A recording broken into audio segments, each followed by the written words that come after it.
Halo, tema pembelajaran kali ini adalah Aku bangga sebagai laki-laki dan perempuan. Kita tahu, sejak awal Allah menciptakan manusia berbeda dan unik. Secara khusus, kita diciptakan sebagai laki-laki dan perempuan. Ini adalah perbedaan fisik yang paling nyata di antara kita. Selidikilah dirimu sendiri, apakah kalian bangga sebagai laki-laki atau perempuan? Apa yang membuat saya bangga sebagai laki-laki atau perempuan? Sebelum kita mulai pembelajaran kali ini, mari kita dengar artikel menarik berikut ini dengan judul "Tak usah protes kita terlahir seperti apa, karena kita yang menentukan akan jadi apa hidup adalah anugerah." Setidaknya, itulah kalimat yang disetujui mayoritas manusia yang ada di dunia ini. Namun tak sedikit orang yang mengatakan bahwa hidupnya itu bukanlah anugerah. Mereka merasa hidup mereka penuh ketidakadilan dan kesedihan. Bahkan mereka menganggap itu sudah bawaan lahir. Mungkin kita juga pernah merasa demikian saat tak merasakan apa yang orang-orang sebut dengan anugerah dalam mengartikan hidup. Aku tak ingin dilahirkan seperti ini. Jika aku bisa memilih, mungkin aku tak ingin dilahirkan ke dunia ini. Kalimat itu pun sering kita ucapkan. Kalimat itu seolah jadi alasan membela diri dari segala hal yang kita anggap sebagai ketidakadilan Tuhan. Mengapa kita berkata seperti itu? Bukankah semua orang di dunia ini tak ada satupun yang bisa memilih terlahir seperti apa? Tidak ada satu orang pun di dunia yang bisa meminta lahir di dunia sebagai anak orang kaya, anak pejabat, sebagai anak profesor, sebagai anak pengusaha, atau sebagai anak pemuka agama. Jelas, itu tidak ada. Semuanya sama, kita semua tidak ada yang bisa memilih dari siapa kita dulu terlahirkan. Lalu, kenapa kita justru seolah menyalahkan Tuhan?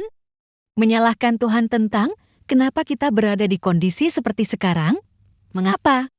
Kita pun tak bisa memilih akan dilahirkan sebagai seorang perempuan atau laki-laki. Jadi, apakah kita pantas menyalahkan Tuhan karena kita telah diciptakan sebagai laki-laki? Karena kita menganggap hidup sebagai perempuan itu lebih nyaman. Apakah posisi kita layak memprotes Tuhan karena kita dilahirkan sebagai perempuan? Karena kita berpikir hidup sebagai lelaki lebih terasa seru dan menyenangkan. Kalau hidup hanya berdasar anggapan manusia, untuk apa Allah menurunkan aturan indah berupa agama? Atau kita malah meneriaki Tuhan dengan dalih hak asasi manusia, kita menganggap kesepakatan sesama manusia yang utama? Mungkin kita lupa bahwa Allah Maha mengetahui segala yang terbaik untuk kita. Lalu kenapa kita ingin sok pintar mengubahnya? Menganggap pendapat kita yang lebih benar karena sebagian orang telah mengiyakan. Contoh lain, kita mengeluh karena dilahirkan sebagai orang dari keluarga tak punya. Kita menganggap bahwa orang kaya itu hidupnya pasti sangatlah membahagiakan. Lantas kita dengan lantang protes pada Allah. Mengapa kita terlahirkan seperti ini? Hingga akhirnya, kita selayaknya menyadari terlahir dari keluarga miskin itu bukanlah sebuah kesalahan. Kesalahan sebenarnya adalah ketika kita tak mau bangkit dari kemiskinan dan menjadi kaya, waktu berjalan maju. Mungkin lebih baik kita memikirkan apa yang akan kita lakukan di masa depan dengan kondisi yang sekarang kita miliki. Pada dasarnya, semua manusia juga bermulai dari awalan yang nol, semua melaju pada durasi waktu yang sama, sehari 24 jam, 1 tahun 365 hari. Sehingga apa yang telah kita miliki sekarang dan apa yang telah kita capai sekarang, semua adalah hasil proses yang kita lakukan. Namun bukanlah itu penilaiannya, rezeki sudah diatur Sang Maha Pengatur, semua mendapatkan porsi berbeda, terlepas usaha dan jerih payah. Penilaian yang utama adalah persepsi kita tentang hidup sendiri. Apakah kita menerima atau tidak? Apakah kita mensyukuri atau tidak? Disitulah letak kebahagiaan dan penghargaan terhadap diri sendiri. Tak ada lagi menyalahkan Tuhan dengan kata, "Ini semua adalah mutlak dari Tuhan untukku. Aku hanya menjalani apa yang aku anggap benar." Karena hal itu justru membuat kita membenarkan apapun yang kita anggap benar dan mengenyampingkan aturan serta petunjuk Tuhan. Mungkin lebih baik kita mengatakan ini semua memang kehendak Allah untukku. Aku pun akan menjalani sesuai perintah dan aturannya. Bukankah dalam hidup ini Kita hanya berperan sebagai manusia yang menjalani kodrat dan fitrahnya sebagai manusia pula. Sebuah makhluk yang diciptakan di dunia untuk mengabdi kepada Allah, makhluk yang diberikan kekuatan dan kemampuan untuk senantiasa berusaha, makhluk yang diberikan akal pikiran dan hati untuk bisa berpikir dan merasakan. Lalu, kenapa kita sering protes dengan diri kita ini? Tak cukup itu, Allah pun menurunkan petunjuk dan aturan dalam menjalani kehidupan, bagaimana cara kita agar merasa bahagia, bagaimana supaya kita bisa menjalani hidup dengan benar dan baik. Selanjutnya, bagaimanapun dan dalam keadaan apapun, kita terlahirkan di dunia ini, kita bebas dan punya kesempatan untuk menjadi apapun yang kita inginkan, namun tetap ada yang namanya baik buruk dan benar salah sebagai acuan kita. Semangat dan syukurilah karena kita hidup itu bukanlah untuk meratapi kesedihan yang ada, tetapi untuk mengusahakan kebahagiaan ke depannya. Anak-anak, apa yang dapat kita petik dari artikel yang baru kalian dengarkan? Ke-1, kalian sepantasnya merasa bangga entah sebagai perempuan atau laki-laki dan juga harus berusaha bisa dibanggakan orang lain. Tetapi kebanggaan diri sendiri maupun orang lain terhadap diri kalian jangan sampai hanya terbatas pada fisik. Buat apa cantik atau ganteng kalau sifat, karakter, dan kebiasaan kalian tidak disukai orang lain, maka biarlah kalian dan orang lain bangga. Ketika kalian menjadi orang yang memiliki peran, sifat, karakter, dan kebiasaan yang patut diteladani, tidak perlu menyesali diri sebagai perempuan atau sebagai laki-laki dengan segala keadaan yang dihadapi saat ini, lebih baik kita mengarahkan ke masa depan. 2. Kalian perlu memahami bahwa perbedaan utama antara perempuan dan laki-laki terletak pada fungsi biologisnya saja. Hanya perempuan yang bisa mengandung, melahirkan, dan menyusui anaknya, sedangkan laki-laki tidak bisa.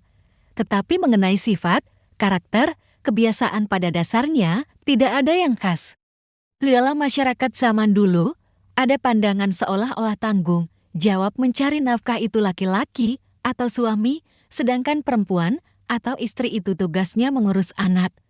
Tapi zaman sekarang tidak berlaku lagi. Banyak istri yang bekerja juga, bahkan ada yang gajinya lebih besar dari suaminya. Dulu, ada pandangan anak perempuanlah yang harus membantu orang tua menyapu, mengepel, atau mencuci piring. Sekarang zaman sudah berubah, pekerjaan-pekerjaan semacam itu bisa dilakukan baik oleh anak perempuan maupun anak laki-laki. Dulu, laki-laki yang gampang menangis dianggap aneh karena anak laki-laki itu harus tampak kuat. Hal ini juga pandangan yang salah. Setiap orang boleh menangis. 3. Di masa depan, kebanyakan di antara kalian akan hidup berkeluarga dan menjadi seorang ayah atau ibu. Walaupun mungkin ada yang memilih hidup sebagai imam, biarawan, atau wati. Sejak sekarang, kalian perlu membekali dan melatih diri. Anak-anak, mari belajar dari kitab suci kita.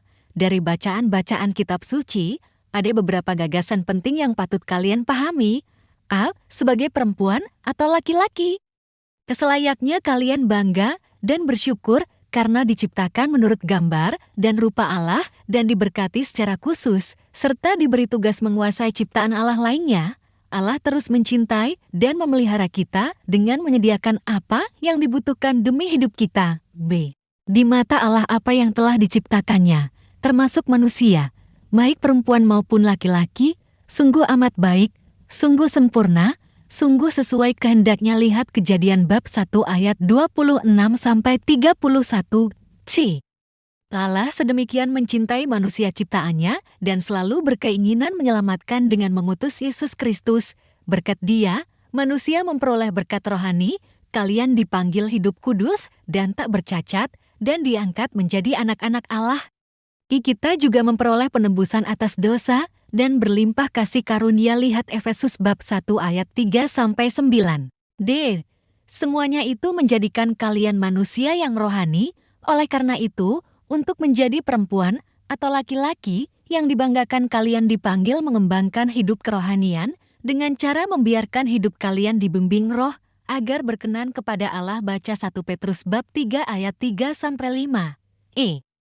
Menjadi perempuan atau laki-laki yang dihidupi roh Allah harus nampak dalam buah-buah tindakan dalam hidup sehari-hari, yakni kasih, sukacita, damai sejahtera, kesabaran, kemurahan, kebaikan, kesetiaan, kelemah lembutan, penguasaan diri. Dengan menghasilkan buah-buah roh itulah, kita sesungguhnya telah menjadi citra Allah yang memancarkan siapa Allah yang sesungguhnya. Baca Galatia bab 5 ayat 16-26. Entah perempuan atau laki-laki, manusia diciptakan Allah agar dapat melayani, mencintai, dan mempersembahkan seluruh ciptaan kepadanya. Katekismus Gereja Katolik nomor 358. Anak-anak, hari ini Allah menegaskan kembali kepada kalian masing-masing bahwa siapapun kalian, entah ganteng atau kurang ganteng, entah cantik atau kurang cantik, entah pandai atau biasa-biasa saja, Allah sungguh sangat mencintai kalian.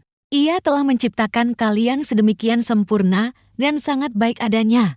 Sekalipun ada manusia yang kerap menjauhi atau mengejek kita, tetapi di mata Allah kita sungguh amat berharga dan istimewa. Hari ini pula, Allah mengingatkan kembali agar kalian hidup dalam kekudusan, baik kekudusan jasmani, dan terutama kekudusan hidup rohani. Tubuh kita adalah bait Roh Suci, tempat Allah hadir. Maka, kalian diingatkan untuk menjaga kesucian diri kalian sebagai perempuan atau laki-laki dan menggunakan tubuh kalian untuk melayani Tuhan dan mengasihi sesama. Hari ini, Allah juga menegaskan kepada kalian bahwa Ia akan terus mengasihi dan merawat kalian.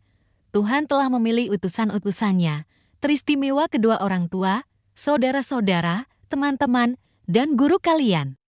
Tuhan menghendaki kalian makin berkembang dan bisa dibanggakan. Semua kebaikan Allah itu selayaknya lah membuat kalian bersyukur kepadanya.